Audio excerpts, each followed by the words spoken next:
Amir, you can start your presentation. First, you say your topic, then continue. Okay. Give a briefing as much as possible. Okay. Okay. Okay, ma'am. Huh. So my topic is colloid. So the colloidal solution are intermediate between the true solution and the suspension. And colloidal solution are formed by the two components, which is dispersed phase and dispersion medium. And the particle, the size of the colloidal particle ranges between 1 to 1000 nanometer. So what is dispersed phase? The phase which is dispersed through the medium is called the dispersed phase. And the dispersion medium is a medium in which the colloidal particle are dispersed is called dispersion medium. And the colloids are classified into three categories, which is one is on the basis of physical state of dispersed phase and dispersion medium. So first I will tell the dispersed phase, then dispersion medium, and the type of colloid which is formed, and then the example. So first is a solid colloid which form the solid colloid. So the example of this type of colloid is gemstone and colored glasses. So next, second one is solid liquid colloid, which forms the sol. The example is paints and cell fluid. The third type is solid and gas colloid, which forms the aerosol. The example is smoke and dust. The fourth type is liquid and solid, which forms the gel colloid. The example is cheese and jellies. And the fifth type is a liquid colloid which forms the emulsion. The example is milk, hair cream, butter, etc. The sixth type is liquid and gas colloid which forms the aerosol. The example is fog, mist, and cloud, etc. The seventh type is gas and liquid colloid which forms the solid colloid. The example is pumic stone, foam, rubber, etc. And the last type is gas and liquid colloid which forms the foam. The example is froth, whipped cream, etc. So let's come to the second classification, which is on the basis of nature of interaction of between the dispersed phase and dispersion medium. And so the first type we came across is lyophilic colloids. So lyophilic means liquid loving. Colloidal solution in which the particle dispersed phase have a great affinity for dispersion medium are known as lyophilic colloids. Examples are glue, gelatin, starch, protein with a suitable liquid. And it is a reversible sol, means that if dispersion medium is separated from dispersed phase, the sol can be reconstituted by simply mixing of dispersion medium and dispersed phase. And it is a stable colloid. It cannot be precipitated easily.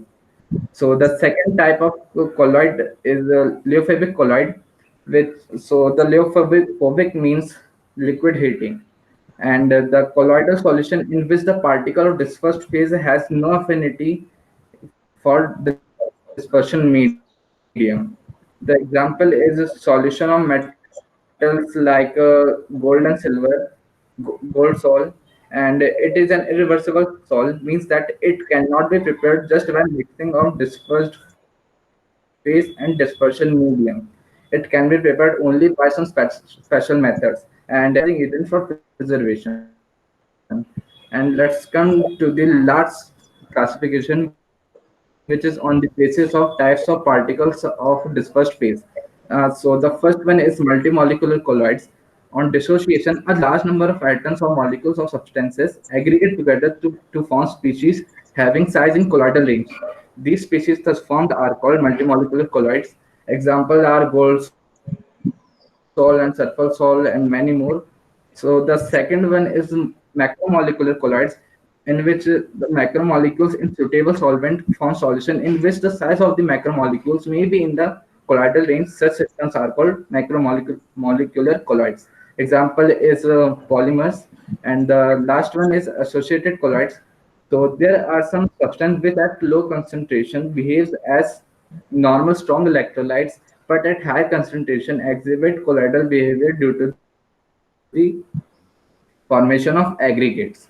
So the aggregated particle are called micelles or associated colloids. So the Over. formation of micelles takes place only above a particular. Ma'am, this is the last. Okay. Amir, And formation of micelles takes place only above a particular temperature called Kraft temperature and above a particular concentration called PMCs.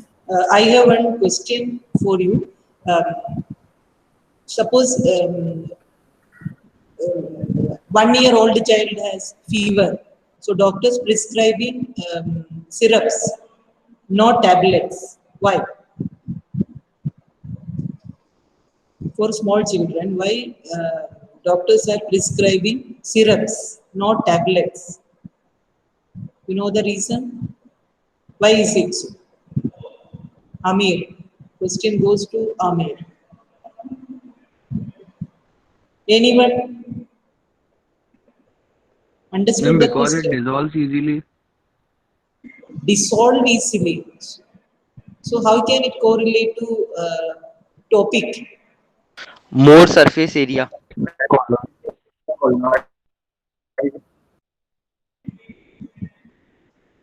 Any other answer? Okay. Ma'am, हाँ, ma'am, Aastha. because they are easily assimilated in our body. And Correct. small Because babies का digestion थोड़ा weak होता है ना. हाँ, so तो ma'am ताकि it is also a type of colloid. So assimilation of medicine easily done if it is in the form of a syrup, and if it is in the form of tablet, assimilation will take time. So this is the reason, exact reason. So because it is a colloid coming under the category colloid, that's why. Okay, very good, Asta. And Mary, now next is your turn. Thank you. All My the name is Anne-Marie Stillick, and my topic is mechanism of misleads formation or Miser's formation. Before getting into the topic, I would like to tell our listeners and understand it in a better way. Let's know the classification of colors on the basis of. Am I audible? But breaking, your voice is breaking in between. Now is it audible? It is audible, but it is breaking in between. Voice is breaking. It is audible. Network issue. No problem. Carry on. So, may I continue? Continue, continue. Okay, there are on the basis of classification, on the basis of type of particles of the dispersed phase, there are three types of colloids: multimolecular, macromolecular, and associated colloid. Mislies formed by soap or detergent are examples of associated colloids. Associated colloids are some substance which at low concentration behave as normal strong electrolytes, but at higher concentration exhibit colloidal behavior due to the formation of aggregates. You may think why at low concentration it's different and at high concentration it's different. It's because the amount of dispersed phase is less in dispersion medium. Recall calling a solution as low concentrated solution. What does that mean? That means the amount of solute present in the solution is very less. So similar is the case when it comes to dispersion phase in dispersion medium. At low concentration, there is large space between particles because of which acts as strong electrolyte. Misty formation takes place only above a particular temperature known as Kraft temperature and at a particular concentration known as critical Misty concentration. At the beginning, I said one statement that misleads formed by soap or detergent are example of associated colloid. Misleads are formed by soap and detergent both. We'll discuss about these misleads formed by soap. So, what is soap? Soap is sodium or potassium salt of some long chain carboxylic acid such as stearic acid. Generally, a soap is represented as RCOO minus Na. So when the salt is dissociated in water, when this salt is dissolved in water, it dissociates into RCOO minus and Na plus. Let's take a very famous example which might not be known to you of salt. That is sodium stearate, C17H35COO minus Na plus. So let's come back to the topic. When the salt is dissolved in water, RCO minus and Na plus ions we get these ions. So RCO minus has two parts, a tail and head. The tail is the long chain of hydrocarbons. We know hydrocarbons are non-polar in nature and water is polar in nature. Therefore, the hydrocarbons are insoluble in water. So, the tail is also known as hydrophobic tail. Similarly, the head is also known as hydrophilic head. Ma'am, I would like to share the screen. May I? Yes.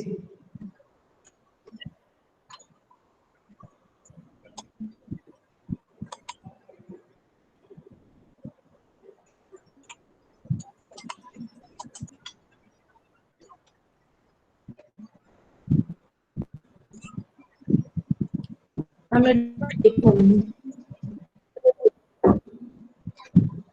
It is not coming, Anviri. Go to, I'm presenting now, then you share it.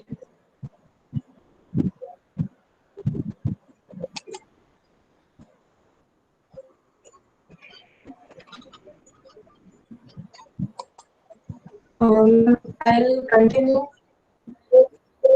Yeah, okay, no problem, continue. It is coming. Anviri, it is I coming. think it's It was coming. Now it is, yes, you are presenting now. okay. Thank you. Ah, Is it visible? it is not visible, it is only presentation, which you are supposed to present, that you have to click. Okay, in the right side, bottom portion, there is one indication is there, which you are going to present. You can click there. Okay, if it is not Ma'am, coming, I'll work out, continue. leave and leave. You will continue. I'll Continue. Stop presenting first, then continue. Okay, continue. Is it okay? Okay. At Ah, critical continue. resting concentration, the anions are pulled into the bulk of solution and cluster to form a spherical shape with their hydrocarbon chains pointing towards the center of the sphere with COO minus part remaining outward on the surface of the sphere. An aggregate thus formed is known as ionic mist. That's all. Thank you. Okay, good. Keep it up. So today's both the presentations are very good. Okay, Aditya is not there in the class, I think. Anyway, let us continue what we have discussed in the last class. So I'm, ma'am Govind. Ma'am ma'am Mohammad को link नहीं मिली तो वो बोल रहा है तो आज नहीं आ पाएगा वो Who? मोहम्मद को मैम लिंक ही नहीं मिली मैम आदित्य? मतलब नहीं ma'am Mohammad Kaif Okay. But today's presentation is for Aditya. Yes ma'am Anyway, no problem. If it is not coming, so what we can't have. Okay. So you people will be stay there. Maybe some problem with the attendance. I don't know. Ma'am Anyway, yes, Asta. Ma'am आपने last class Do you में have any पूछा था doubt? ना ma'am. हाँ yes ma'am. Ma'am आपने वो last class में cell को हाँ ब्लड कोएगुलेशन का क्वेश्चन पूछा था ना कि कौन सा विटामिन है, तो मैम हाँ उसका हाँ के, पूछे था मैंने। मैम उसका हाँ विटामिन did के। you? हाँ correct, vitamin K. हाँ, मैम very एक good. doubt Which भी are the था। sources of vitamin K? You know? Eh? Ma'am एक डाउट भी था। Okay. Doubt. Which doubt? Ma'am flocculation का मीनिंग समझ में Say. नहीं आया। Flocculation. Uh, Flocculation and coagulation we can say it in same sense. दोनों सेम है Flocculation ma'am. means when we are adding. हाँ, same. Okay ma'am. Okay, flocculation and coagulation are same only. Meaning is same. Okay. Okay ma'am, thank you ma'am. हाँ. हाँ. Now I'm presenting because we have not much time. Uh, so last class we have started group 16 element and we are doing reactivity with hydrogen, correct? Reactivity with hydrogen we are doing, we will continue with the same. Reactivity with hydrogen we have written uh, properties related to all hydrates, and I think we have done some properties like acidic character. So when we are considering acidic character, when we compare all the hydrates, suppose water, H2O, H2S, and H2 hydrogen, oxygen, sulfur, selenium, H2Se, H2Te, when we are comparing all this, so we can see that when we compare their acidic character decrease or increase down the group. We can say doubt. Okay. Which doubt? Ask me about. Ma'am वो flocculation coagulation का था। Coagulation तो वो होता है ना कि coagulant को ऐड करते हैं डिस्टेबलाइज करने के लिए, पर फ्लोक्यूलेशन तो मिक्सिंग होती है ना। Coagulation. No, coagulation is the process of addition of electrolyte to colloid, so that colloid will be converted into precipitate, PPT. And peptidization is the process of conversion of PPT into colloid. Okay. This is regarding coagulation and flocculation. Flocculation value is also there, coagulation value is there. Flocculation value is compared to one particular element or one particular colloid. Okay. So flocculation and almost meaning is same only. Conversion of colloid into a precipitate. Okay. So that means a colloid become unstable by adding an electrolyte. Isn't it? So this is the way we can explain coagulation. Flocculation is also, if you want, I will tell you in detail in the next class. Okay. Clear? Yes, ma'am. What you have said, flocculation means what? Flocculation means what? What you said? Mixing technique होती है ना एक। See, for coagulation, many techniques are used. Okay, I will tell you some example I will tell you. When we mix two colloid of opposite charge, one positive colloid and one negative colloid. Okay, so when we mix it properly, both the colloid lose its charge and they become a precipitate. Okay, so that means they are converting into a precipitate. And second method is boiling. Simply when we boil colloid, it again converted into a precipitate. This is another way, constant boiling. And third way, we can simply adding an electrolyte. Any electrolyte we can add so that it will be converted into precipitate. So these all methods are used to convert a colloid into a precipitate. Or all these cases, when we adding a third substance, the stability of colloid decreases. So then it is no longer continue as a colloid. Okay, got it? Many techniques are there, almost 8 techniques are there. Conversion of a colloid into a precipitate or process of making the colloid unstable. So many are there. Okay, so If you wish, I will tell you the detailed explanation regarding flocculation, but meaning is almost the same. Method is different. Okay. So we are discussing hydrogen of hydrates of 16th group element, and first property is acidic character. What do you think? Acidic character increase or decrease down the group acidic character? What do you think about the chemical reactivity? Anyone? Normally we can say that hydrates are weakly acidic in nature. Why they are weakly acidic in nature? What is the reason behind? What is the reason behind? Why is it decreases down the group? Acidic character decreases. Okay, why is it so? Eh? Decrease or increase down the group? Can you repeat the question? Acidic character. Hydrates of 16th group elements, acidic character decreases. Why? Or generally, they are less acidic. Compared to 15th group, they are less acidic.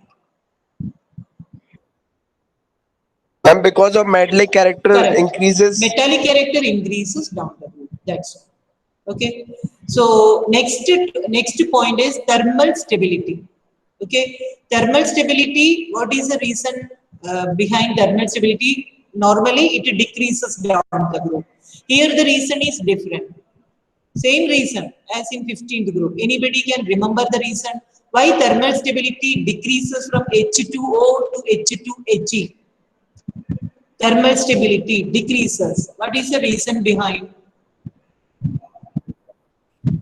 Bond, because of the decrease in bond dissociation enthalpy. Decrease in bond dissociation enthalpy. Why there is decrease in bond dissociation enthalpy? Because of the increase in atomic size down. So these are the three correlated points. Okay, got it? Thermal stability decreases from H2O to H2Te. The reason is due to the decrease in bond dissociation enthalpy. Okay, this is the second point, and the third point is reducing character. Reducing character. Very important. Except water, rest of the hydrides are function as reducing agent. Except water. Okay, the rest are function as reducing agent. The reason is related to the previous one, because reducing property is related to removal of H as H plus. In the case of water, oxygen is highly electronegative, so it will not allow to take the electron. Okay, so it will not allow hydrogen to move out as H plus very quickly. And moreover, oxygen is smaller in size also. So these all points correlated to the property reducing character. Rest of the hydrates are function as powerful reducing agents. Rest like H2S, H2Se, H2Te. So this is all about the reducing character. Okay, this is all about the hydrates. Next, very important, reactivity with oxygen. Reactivity with the oxygen. So you know that being the first element of 16th group, we can avoid oxygen because here the topic is reactivity with the oxygen. Altogether, there are two oxides formed from 16th group element. Which are the oxides? They are two types. One is called dioxide, the other one is called trioxide. Best example you can, generally we can mention as EO2 and EO3. E stands for element, any element. And here we can write the best example as sulfur, SO2 and SO3. Okay, so they form two series of oxides. One is a dioxide and other is a trioxide. Okay, and second point regarding oxide is Oxides of sulfur are more stable compared to oxides of other elements. Why? Why is it so? Oxides of sulfur are more stable compared to oxides of other elements. Anyone can say the answer? Larger, it has larger size and bond length is greater than oxygen compound, so repulsion is less, ma'am. So it So is more is it stable. related to repulsive force and all? Ma'am, Think bond it- length is there. Bond length, it is not exactly related to bond length. Simply you can correlate the size. You know that compared to the other element, you can locate sulfur in the periodic table.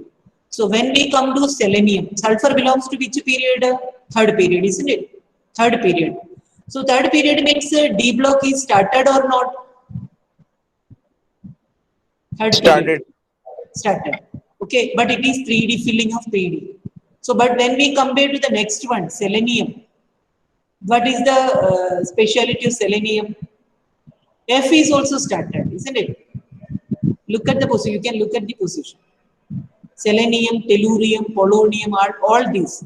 And because of the filling of F, the second transition series, maybe some of you are remembering, D block elements are studied on the basis of horizontal. First transition series means the filling up of 3D subshell. Second transition series means the filling up of 4D, and the third means filling up of 5D. This is the way. So when we come to 5D, before that there is the filling up. In that particular case, there is filling up of 4F subshell also. And because of the influence of F, there are some effect. So 2-3 effects are there on second transition series also. So this detail we will discuss in the next chapter only, D and F block. So that time I will discuss in detail so that you can understand. And here simply you can remember that compared to the other elements, sulfur is smaller in size. So that's why sulfur oxides are more stable, smaller in size. And between oxygen and sulfur, difference in electronegativity is very less. This is second point. Difference in electronegativity, very less. So because of all these reasons, oxides of sulfur are more stable compared to oxides of other elements. Okay, this is all about the reactivity to oxygen. And the next one is reactivity towards halogen. Right, the next topic, reactivity. Here only you have to remember which are the different elements react with the 16th group element. Okay, then comparison of its property. So this is all about oxides. Okay, now come to the next one, reactivity towards halogen. Halogen represented by the symbol X. Three possible halides are there: EX2, EX4, and EX6. E simply means element. Okay, so when we compare the stability of halides, what do you think? Fluorides, bromides, chlorides, bromides, iodides. Stability is more in which case? Understood the question? Which halides are more stable, fluorides or iodides? When we compare the stability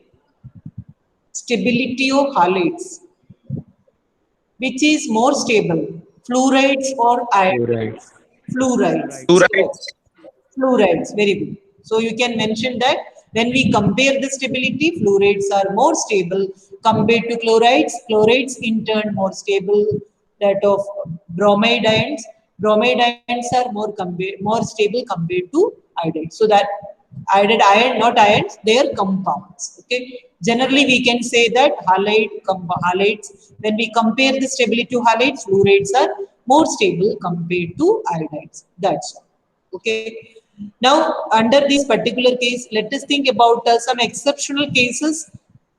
Here, let us discuss hybridization and shape. Very important. Okay. So, you can first focus on EX6. EX6, first one. You can see that it is in the slide, EX6. Okay. Here you can put the example SF6, sulfur hexafluoride, SF6. Okay, so this compound is very unique because out of all the fluorides, this is stable and inert in nature. It is stable and inert. So why is it stable or why is it inert? It is directly related to steric hindrance. Steric hindrance, you know that fluoride is smaller in size. Around sulfur, 6 fluoride ions are located. So we can say that it is due to sterically protected sulfur atom. Sterically simply means steric hindrance is there. The fluoride ion is come all over the sulfur. So sulfur atomic number 16, configuration 286. Imagine that around sulfur 6 fluoride ions are there and its shape is octahedral. Okay, so because of this particular shape and due to the sterically protected sulfur atom, it is highly inert in nature. Then next question is, what is the hybridization of sulfur in SF6? Can you guess the hybridization from the shape, octahedral shape? So what may be the hybridization of SF6? Anyone? SF6. What may be the hybridization of sulfur? Reverse SP3, SP3D3. SP3D2. D2. Count the total number of orbital associated. S1, SP3, 3 plus 1, 4. Then SP3, D2. D2 means 2 d subshell, 2 d orbitals. So altogether, how many orbitals are associated? 6. 6 means shape is octahedral. So in this way, you can find out. Write the name of hybridization, write down the shape, and write down one property. It is highly inert in nature due to sterically protected sulfur atom. Okay.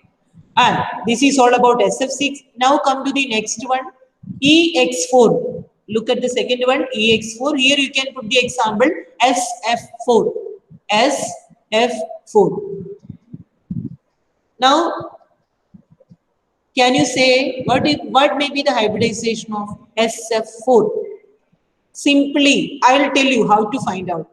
Okay, which is the central atom of SF4? Central atom. Say sulfur. How many electrons are there in outermost shell of sulfur? How many electrons? 6. Isn't it? 6. 6. Very good. And out of these 6 electrons, how many electrons are shared with fluorine? 4. 4. Okay. So that means 4 bond pairs. Then how many electrons are left with the sulfur? 2 electrons. That means 1 lone pair. So that means 1 lone pair. So totally how many pairs of electrons are there around sulfur atom?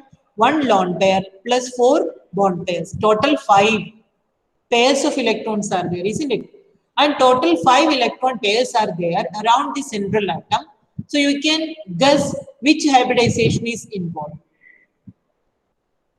SP3D.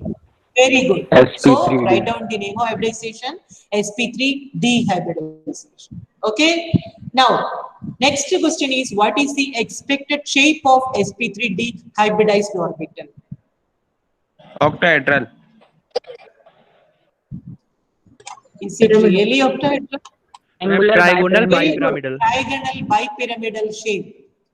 Okay. Trigonal bipyramidal shape, you can draw it. Trigonal above and below. That means it has two equatorial bonds and 2 axial bonds and 3 equatorial bonds. Understood? Trigonal, there we have equatorial bonds, and above and below there are axial bonds, isn't it?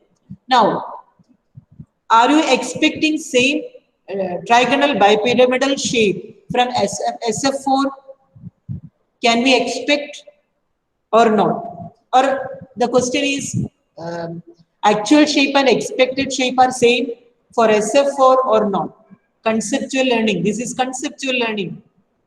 Expected shape and the actual shape of molecule is same or not? Anyone? Ma'am, no, ma'am, because No. of lone pair. Because, very good. Because of the lone pair of electron, actual shape is different. So what is the actual shape? You can write down the actual shape. Seesaw shape. Seesaw. You know what it is? Seesaw. It has the shape seesaw. S-E-E, put a hyphen, S-A-W. Seesaw shape. Due to the presence of lone pair of electron inside. Okay. So this is important. This is the important part. This is an important part from the halide. Very important. Okay. Take care of that. Now, this point we have already discussed or not discussed. Anomalous behavior of oxygen. Small size, high electronegativity, high ionization enthalpy, and covalency of oxygen is 4. How many? How it is 4? How is it 4? Covalency. Covalency is limited because of the absence of vacant d subshell being the first element. This we have already done. So now we will discuss the next topic, very important. Oxygen, dioxygen. Write down the heading, dioxygen. Dioxygen. So here we will discuss the method of preparation, properties and use of dioxygen. Okay. So first of all, method of preparation we will discuss. Method of preparation of dioxygen. Put the heading.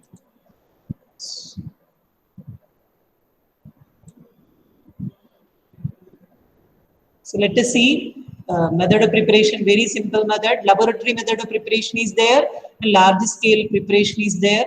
So first of all, we will discuss laboratory preparation. Laboratory preparation, you can see the name of this, some data related to oxygen. So dioxygen is the molecular form of oxygen, and second point is Carl Scheele was the first one who prepared oxygen in the laboratory at the time 1772. Carl Scheele.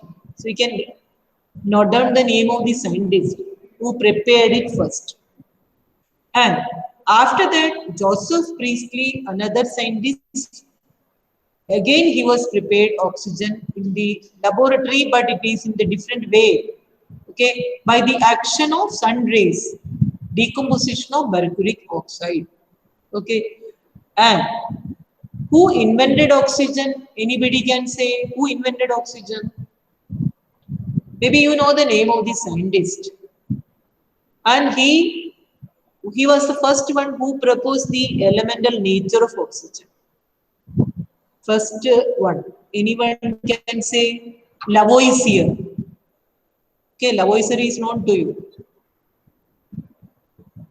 He was the first one who invented oxygen with its elemental structure.